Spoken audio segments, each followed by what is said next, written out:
रूही और नहार के सामने आया दादी और लाल किशोर का काला सच। तभी रूही ने नहार को बताया अपने रिश्ते का सारा सच और नहार की याददाश्त आई वापस।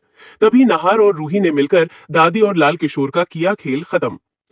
क्योंकि अब ऐसे में जब जन्माष्टमी की पूजा पूरी हो जाती है तभी अगले दिन कृष्ण लीला होती है। तभी दादी माइक उठाकर कहती हैं कि आज कृष्ण लीला के कृष्ण जी बहुत ही खास ढंग से चुने जाएंगे। तभी अचानक से लाल किशोर कृष्ण बनकर आ जाता है और कहता है कि आज की कृष्ण लीला में मैं कान्हा बनूंगा और रूही मेरी राधा और फिर होगी हमारी कृष्ण लीला। तभी लाल किशोर की ये बात सुनकर दादी रूही से कहती हैं कि रूही तुम जल्दी से राधा बनकर आ जाओ और फिर तुम लाल किशोर के साथ कृष्ण लीला करो। तभी रूही को ना चाहते हुए भी दादी की बात माननी पड़ती है और रूही को अपने खाटू श्याम बाबा पर पूरा विश्वास होता है और उसे पता होता है कि इस बार भी खाटू श्याम बाबा जरूर कोई चमत्कार करेंगे और मेरे नहार जी को मुझसे मिलाएंगे। तभी रूही राधा बनकर आ जाती है। तभी दादी रूही को लाल किशोर के साथ कृष्ण लीला करने के लिए बोलती है। तभी रूही लाल किशोर के पास जाती है और जब लाल किशोर रूही के साथ कृष्ण लीला करने के लिए उसे छूता है तो उसे बड़ा झटका लगता है।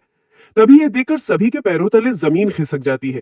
तभी लाल किशोर कहता है कि रूही जी ने कुछ किया है, इसीलिए जब भी मैं रूही जी को छू रहा हूं तब मुझे करंट लग रहा है। तभी दादी कहती है कि लाल किशोर तुम होश में तो हो। कल तुम कह रहे थे कि कृष्ण जी के पालने में से करंट आ रहा है और अब तुम कह रहे हो कि रूही के अंदर से करंट आ रहा है। तुम्हारा दिमाग तो सही है।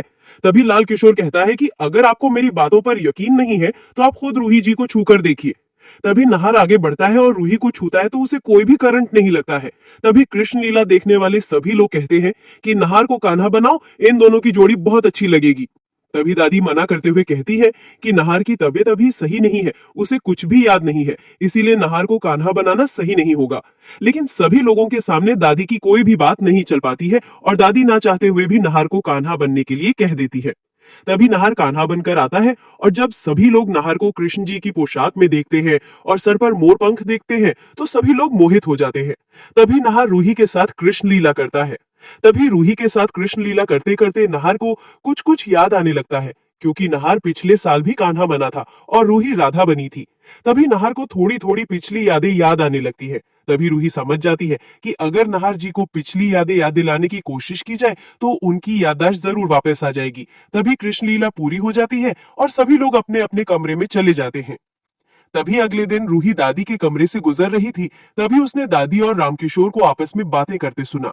दादी कह रही थी, ध्यान रहे रूही को भनक भी ना लगे कि ये शादी असली है, वरना वो मंडप में बैठने से साफ इनकार कर देगी।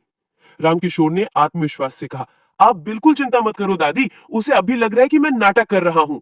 ये सुनकर रूही सन रह गई, उसके पैरों तले जमीन खिसक गई। अब उसे साफ हो गया कि दादी और रामकिशोर उसकी असली शादी करवाना चाहते हैं और उसे नहार से दूर करना चाहते हैं। उसी पल उसने निश्चय किया कि वो नहार की याददाश्त पूरी तरह वापस लाएगी, वरना वो हमेशा के लिए उनसे दूर हो जाएगी। रात को रूही ने डॉक्टर को फोन किया। वो घबराते हुए बोली, डॉक्टर साहब, घर में जो लेडी डॉक्टर आई थी उन्होंने कहा था कि अगर मैंने नाहर जी को उनकी पुरानी बातें याद दिलाने की कोशिश की तो वो हमेशा के लिए कोमा में जा सकते हैं, इसीलिए मैंने कोशिश नहीं की। डॉक्टर ने हैरान होकर जवाब दिया, रूही जी, आपको गलत बताया गया है। अगर नाहर जी को पुरानी तस्वीरें दिखाई जाए और दिल से जुड़ी बातें याद दिलाई जाए तो उनकी याददाश्त लौट सकती है, इसमें उन्हें कोई खतरा नहीं होगा। डॉक्टर की ये बात सुनते ही रूही समझ गई कि दादी ने नकली डॉक्टर बुलवाया था ताकि नाहर की याददाश्त कभी वापस ना आए। रूही ने ठान लिया कि अब वो दादी को उनकी चाल में कामयाब नहीं होने देगी। उसने अलमारी से अपनी और नाहर की पुरानी तस्वीरें निकाली। तस्वीरें देखते ही उसकी आंखों से आंसू बहने लगे, लेकिन उसने हिम्मत नहीं हारी। रात को वो नाहर के कमरे में गई। नाहर खिड़की के पास बैठे चांद देख रहे थे। रूही ने धीरे से कहा, नाहर जी, क्या मैं आपके साथ बैठ सकती हूँ? नाहर ने हल्की सी मुस्कान दी। रूही ने धीरे धीरे पुरानी बातें छेड़ी। उसने त्योहारों की यादें सुनाई और तस्वीरें दिखाई। तस्वीरें देखते ही नाहर सन रह गया। उसके दिमाग में अजीब सी हलचल होने लगी। सर पकड़कर वो दर्द से कराह उठा। तभी दादी और रामकिशोर वहां आ पहुंचे। दादी चिल्लाई, रूही, ये क्या कर रही हो? नाहर की जान जा सकती है। लेकिन तभी नाहर की आंखों के सामने उसकी शादी का मंडप, रूही का चेहरा, उनके बिताए पल एक एक कर उभरने लगे। वो जोर से चीखा, रूही! सभी चौंक गए। नाहर की आंखों से आंसू निकल आए। वो रूही की ओर देखकर बोला, मुझे सब याद आ गया है, मेरी रूही, मेरी पत्नी, मेरा प्यार। रूही खुशी से रो पड़ी। पूरा परिवार वहां इकट्ठा हो गया। नाहर ने दादी और रामकिशोर की ओर गुस्से से देखते हुए कहा, तुम दोनों ने मुझे मेरी रूही से दूर करने की साजिश रची, नकली डॉक्टर बुलाया, झूठ बोला और इस घर की इज्जत से खेला। अब तुम्हारा इस घर में कोई हक नहीं। गुस्से में नहार ने दादी और रामकिशोर को सबके सामने धक्के मारकर घर से बाहर निकाल दिया। तो दोस्तों, अगर आप चाहते हैं कि नहर और रूही की जोड़ी हमेशा सलामत बनी रहे और उन्हें उनका बच्चा रूहान जल्द से जल्द मिल जाए, तो आप इस वीडियो को लाइक करके चैनल को सब्सक्राइब कर लें और कमेंट में लिखें आई सपोर्ट नहर एंड रूही। और अगर आप भी अपने परिवार के लिए एक अच्छा सा लाइफ इंश्योरेंस